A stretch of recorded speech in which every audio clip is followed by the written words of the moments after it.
Good morning, folks. This is Mike Haley 7, and this is the 21st of June, 2020. This is my old lawnmower. It's a 2012 Snapper. It's got a 33-inch deck, and I had to get a new mower because the shaft that the blade attaches to, that shaft housing, had a crack in it, and so the shaft was wiggling, and the blade was doing like this, and it was scraping the sides of the deck. And it's so much to fix it, it's not really worth it to me. So I figured I'd get a new mower. So this is, you can probably barely see it in this low light, but that's the new mower, the new hotness. It does an amazing job. I didn't realize how good I didn't have it until I saw this. So anyway, if you're interested, $300. Engine's fine. Just needs a new spindle thing.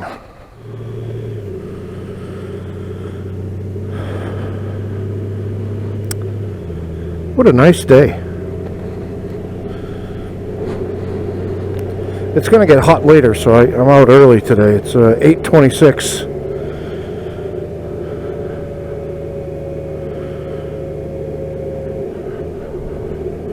And I'm out here to do some exercising. I'm going to ride to a beautiful lake, and then I'm going to walk around the lake and bitch about my bad leg.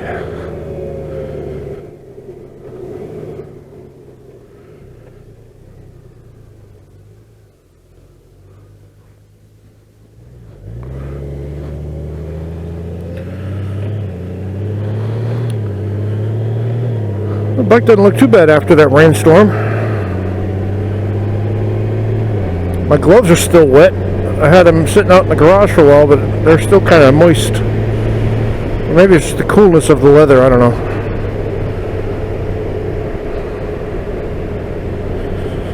Oh, what a gorgeous day.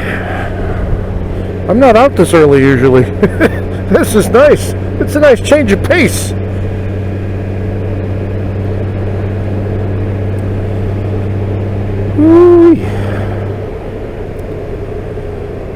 So let me do a couple of shout outs to the regular crowd, I suppose. So if you're a new subscriber, thank you for subscribing. Thank you for watching. I don't know why anybody really want to watch my videos, but I suppose I try to come up with interesting topics.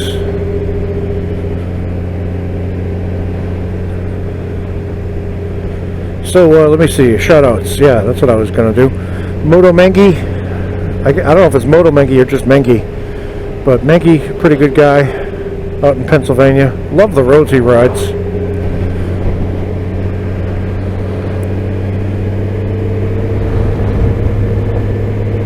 And let's see, Harley Day Rider.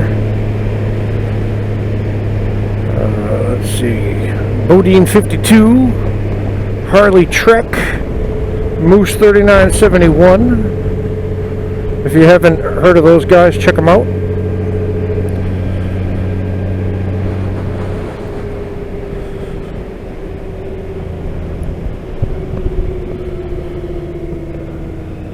Alright, fun's over.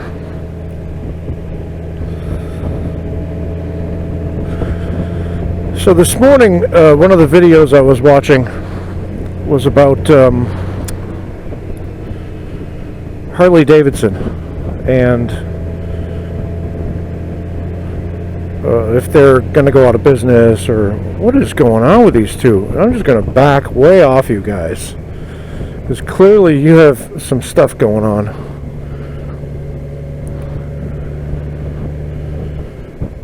Yeah, this is not going to go well. Road rage on a Sunday morning. Okay, so here's my take on the whole Harley thing. You've heard the same crap from everybody else, but I'll give you my 2 cents for what it's worth. So I was a Harley owner from 2006, bought a used 2003 Softail Standard, And then I bought a used 2005 Road King Classic. Had that for a while. Then I bought a new 2014 Ultra. Then I got a 2017 Ultra Limited. And on all the bikes there were stage kits. Stage 1, Stage 2, Stage 4 on the last one. I did a lot of modifications, put lights and doodads, this and that, new pipes, the whole thing. You know, the stuff that Harley riders regularly do. And I have the t-shirts, I still wear them. Got no problem with the t-shirts, got no problem with Harley. And whenever I would go someplace, I'd have to find the Harley dealer and go hang out there. So that was fine, but I gotta tell you, I didn't realize the small-mindedness that I had, I guess you could call it, the self-limitation I had on my outlook, because at the time Harley-Davidson suited me perfectly. I wanted the old look of the bikes, especially that Road King Classic. That was about as well classic as you can get. I mean, that bike was iconically awesome. If you haven't seen that bike, look at my old videos. I have one called my 2005 Road King Classic. That's an old one. You see the video quality on that's pretty crappy. Look at that big mushroom cloud. That's the nuclear plant. That's the steam coming out of the nuclear plant. I don't know if you can see that from here, but anyway, I liked the old school look of the Harleys. So my criteria changed over time. I got older and I got achier. I broke my leg real bad in 2010. I still limp to this very day. I have terrible pain in that leg. It's one of the reasons I'm fat, because I can't walk very far. I try, but it's hard.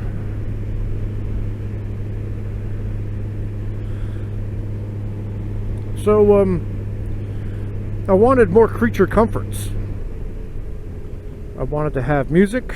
I wanted to have Bluetooth ability thing, because that became a thing later on. You know, when I first started, that wasn't even a dream.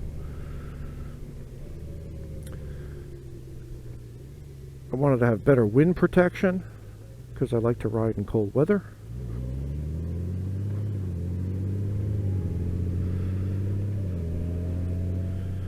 So that's when the Ultra got me. I took a look at that, liked it so much. I don't remember if I did a test ride or not, but anyway, I got the Ultra. Got rid of the Road King. My love of riding was renewed. Had a great time on that. Did the first hootenanny on that bike, and we were kicking it along. I think I had a Stage 2 in it at that point.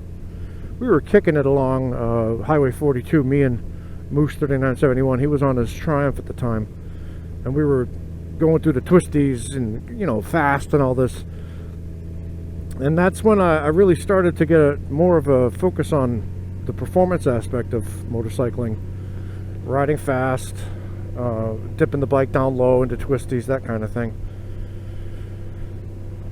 So in addition to the creature comforts, I wanted more of the performance. So I got the 2017 Ultra Limited, which had even more bells and whistles, had a better suspension, better engine, you know, faster, whatever.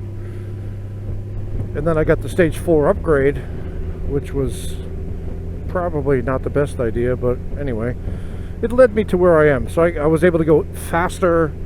I could lean the bike better. When I was on the trip to where was it now? Well, I did the twisties on the Tail of the Dragon. I did the Devil's Whip. I did the Moonshiner. I did the Cherahela Skyway, all on that bike, and that was fun, and people had trouble keeping up with me. That's the one where I did like 120. So that was a fun little day. And then the next year I did that ride out to West Virginia with the guys. It was me and Moose and Harley Trek. And on the road to Hawk's Nest, I had reached the limitation of that motorcycle. I was in a decreasing radius corner, and the bike wasn't handling the way it needed to, and I ended up swinging wide, going across, almost across the yellow lines. That was a pretty scary moment.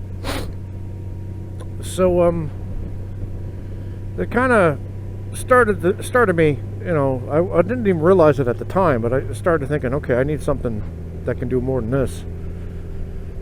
And truth be told, the noise on long trips was annoying to me.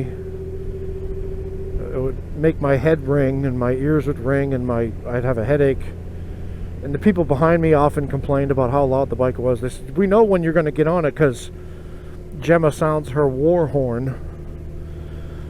So the noise wasn't so great. And the heat, man, coming off of that cylinder right there was terrible. I had to wear these really tall engineering boots because I'd burn my leg all the time. Multiple melt spots on the pipes from different boots getting melted on them. On hot days, oh my God, it was a nightmare. Ugh, Jesus. So I didn't like the heat, didn't like the noise, didn't like the limitations of the lean angle and the performance of it. It was fast, I'll give you that. I could get up and go pretty good after the stage 4. So last year in right around April, yeah, it was April, I was watching a video by Happy Jack, and he was test riding a 2018 Honda Goldwing DCT, and I had seen that video when it first came out, and I'm like, yeah, you know, not for me. But now I had changed, and so that bike started to look good. Like, oh, interesting, it's very smooth, and let me give that a try. I test rode one that had a standard transmission. I hated it because the way the transmission worked, I had to, my Elsinore 1000RR boots just could not handle that position. So that was a big no. But then I thought, let me try that DCT. And I was looking up, you know, reviews, and I watched tons of videos and reviews and this and that on the Goldwing and how everybody loved it. And I saw one that was for sale out in I can't remember the name of the town now. It's out in western North Carolina, way out west. Out by Hickory. About a 4-hour ride. So I sent them an email and I said, hey, I'm interested in test riding that bike. How much is it? And they emailed me back right as I was going to work in my car, in my Atlas. And they said, yeah, it's this much. And I was like, all right. I backed down the driveway again, got on the Harley, and took off, went out there. And you saw the video, maybe. I did a video, and it's called Mike Haley 7 Did a Thing. And you can see me test ride one of the DCT bikes. And at first, I was a little bit nervous, and I was laughing at trying to shift when I didn't need to shift because it doesn't shift. Why are you putting on your blinker? Maybe you're turning here? No? I don't know. So, by the end of that video, I'm like, yeah, I gotta buy this. So my criteria changed. I wanted to have a bike that can really perform, but still have all those creature comforts that the Ultra had. You know, the GPS, the Bluetooth ability. This has Apple CarPlay, the heated grips, and now I get the heated seat too, which is a huge bonus. I didn't realize how much a heated seat helped. And this has got even more features than the Ultra had, the Ultra Limited. Ride modes, suspension modes. Takes 87 octane. It gets better gas mileage. And it's way faster. And when I put this thing in sport mode, oh my God. That stage 4 would be left in the dust. And I got all this for less than I paid for the Ultra Limited. That's the really sad part. You know, I had to get a stage 4 just to get near what this bike can do. So that's why I switched over. And the look, of course, it's not as iconic. This bike does not look as iconic as a Harley. The paint job isn't as good. The plastics feel a little bit cheap. But what this bike can do, that's what gets me. That's what hooked me. Now, I'm going to continue this topic in a subsequent video, but I got to go walk around the lake now. It's my Kaylee 7. Talk to you later.